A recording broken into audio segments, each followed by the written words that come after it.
In the Great War of 5 months ago, elite gamers everywhere looked on in horror as our perfect little paradise was invaded. Invisible robotic devils wearing the skin suits of our beloved Pokemon arrived to take the world by storm. Though all was not chill within our own ranks. You stole my candy bar! No, I didn't. It was brother versus brother, sister versus sister, and me versus rapid onset adulthood. Anyway, yeah, you get the idea. Palworld hopped on the block looking to give the people what they wanted, and Pokemon fans were at each other's throats like, "Oh, this game looks pretty cool. Finally, a Pokemon game that will entertain my adult monkey brain." Actually, the PAL designs were stolen from Game Freak using generative AI. Good sir, that was debunked days ago. At most, Pocket Pair was merely inspired by Game Freak's designs. These PALs are actually superior to Pokemon designs in every way. The wireframes are nearly identical, though. Pish posh. Anyway, I want to piss everybody off. Let's commit a little heresy, shall we?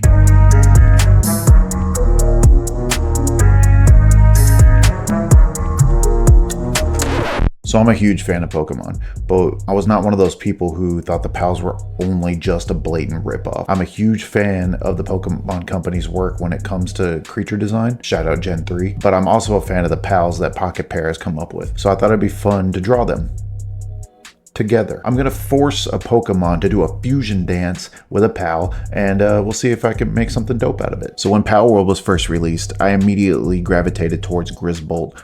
He's by far one of the coolest designs in the game, and he gives me big Gengar energy. I love him, and if you disagree, well, To the pit with you! so I thought it'd be really cool to fuse Grisbolt with one of my favorite Mega Pokemon, Mega Ampharos. They both got fur, sort of, and a similar color scheme, so I figured it'd be a really good combo to get our feet wet with. Anyway, I got my reference here. Grab a drink, grab some popcorn, and let's see if I can't pull this off.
And there he is, my boy, Mega Grisbolt.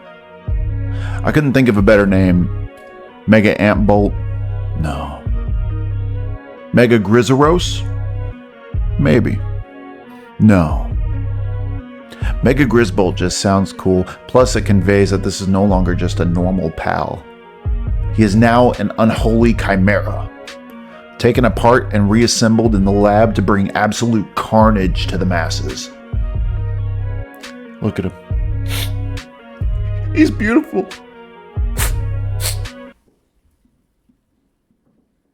So you're probably wondering, now that the drawing's done, why is there so much video left? Well, dear viewer, We're doing 2, baby.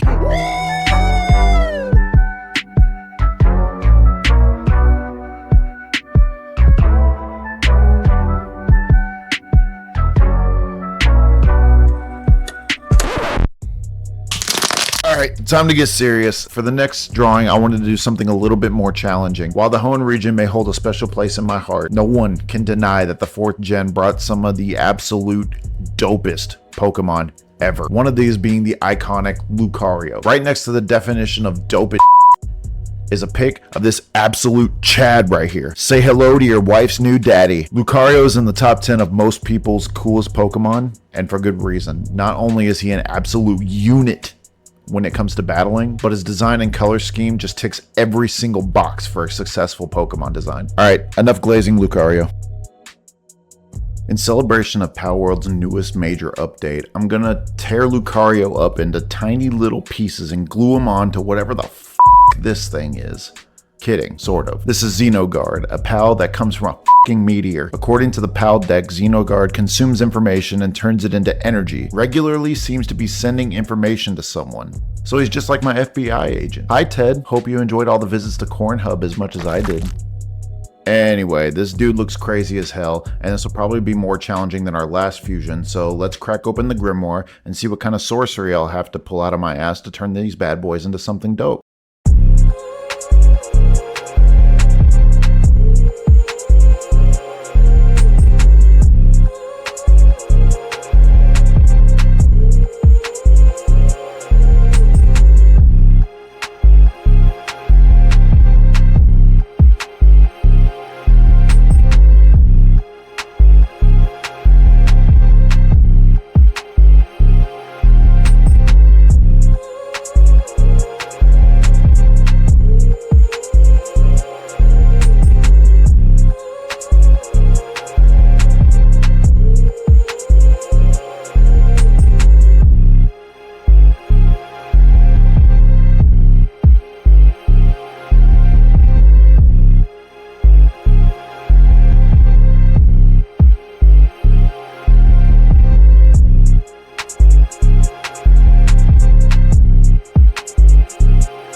Alucard, the cybernetic shinobi. Maybe he needs help with the name, I don't know.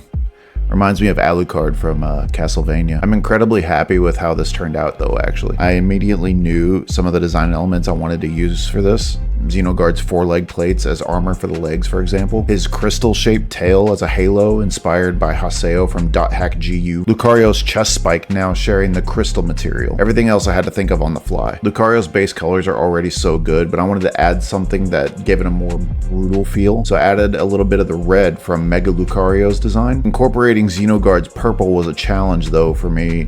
No matter where I put it, it just clashed with everything in the palette. I think my favorite parts of this design ended up being the fur and the metallic chest plates and the claws. All in all, I think this came together quite well. And so we come to the close of our little experiment here. Funny thing is, I don't think there are any drawing videos of fusing Pokemon and pals on YouTube at all as far as I'm aware. And if I'm wrong, don't let me know. Let me have this. Anyway, I'm glad I could carve out a little piece of history with you guys. I had so much fun. I couldn't think of anything cooler to do for my first ever video on YouTube as a creator. So thanks for sharing that with me, and I hope you had fun and had a laugh or two. I always aim to please. Anyway, that's all for today. Comment down below what you thought about our commitment of blasphemy. Did you like the designs? Do you think I'm an absolute nutcase? Or just share your thoughts. Anyway, see ya. Bye. Don't let the door hit you on the way out. That's all for the video. You can go now. I swear.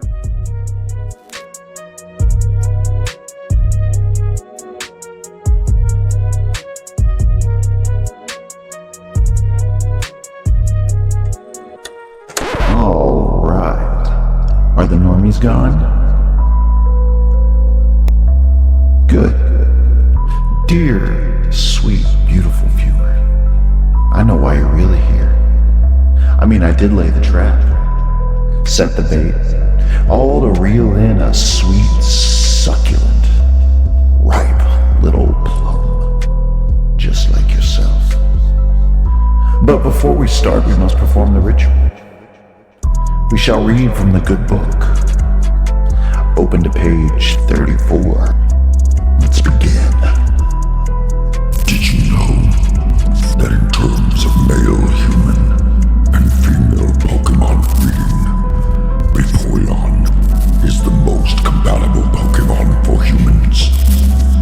Not only are they in the field A group, which is mostly comprised of mammals, Vaporeon are an average 3 feet and 3 inches tall and 63.9 pounds.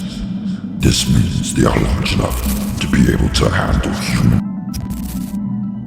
And with their impressive base stats for HP and access to acid armor, you can be rough with one, due to their most water-based biology.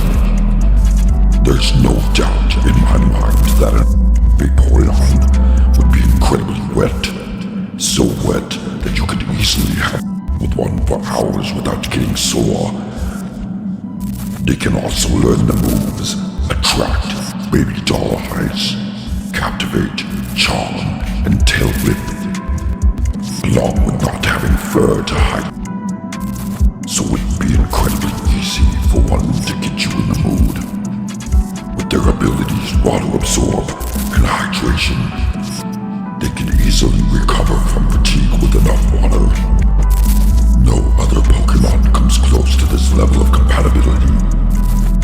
Also, fun fact, if you pull out enough, you can make your Vaporeon. Alright, that's enough of that. Sorry, I don't know where he came from.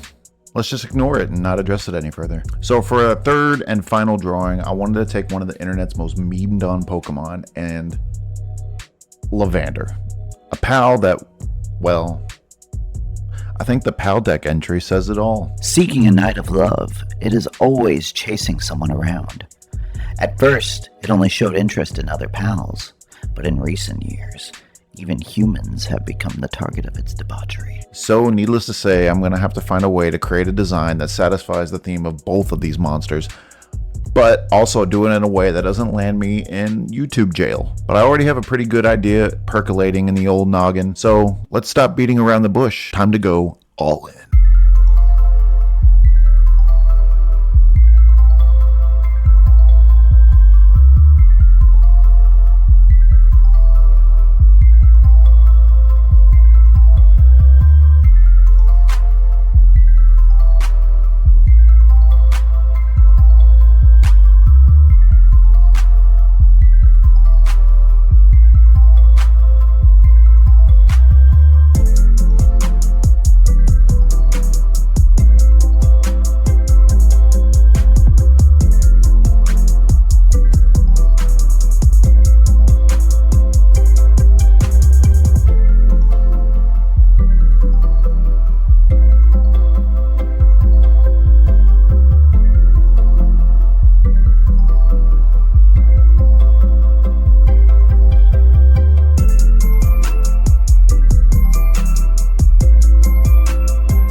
Ladies and degenerates, I give you Laverion, your new deep sea waifu. I say this all the time, but I think this may be the coolest thing I've ever drawn. As soon as I decided to fuse Vaporeon and Lavander, I knew I wanted to make a deep sea mermaid with bioluminescent fins. I also wanted to incorporate jellyfish tentacles somehow, but I didn't know where to put them at first. Color scheme wise, I knew I wanted to go with Lavander's pink and purple, but more reddish, kind of like shiny Vaporeon. For the bioluminescence, this is where I wanted to introduce Vaporeon's blues.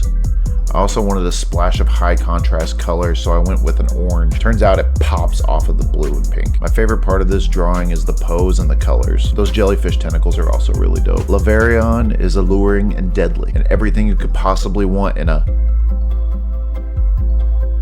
companion. We'll say companion.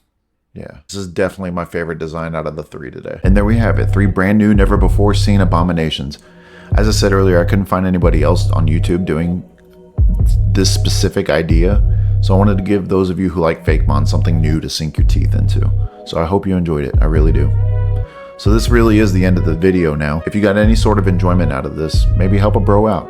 Subscribe to the channel if you want, but really I'd just love it if you could like the video and leave a comment down below. Which one of these drawings was your favorite? What do you think I should draw next? Anyway, thanks to the producer Navi for giving me permission to use his music in this video. I think it really elevated the experience, so thank you, bro. Anyway, links to the music will be down in the description. It's time for me to get the fuck out of here. Tune in next time. Peace.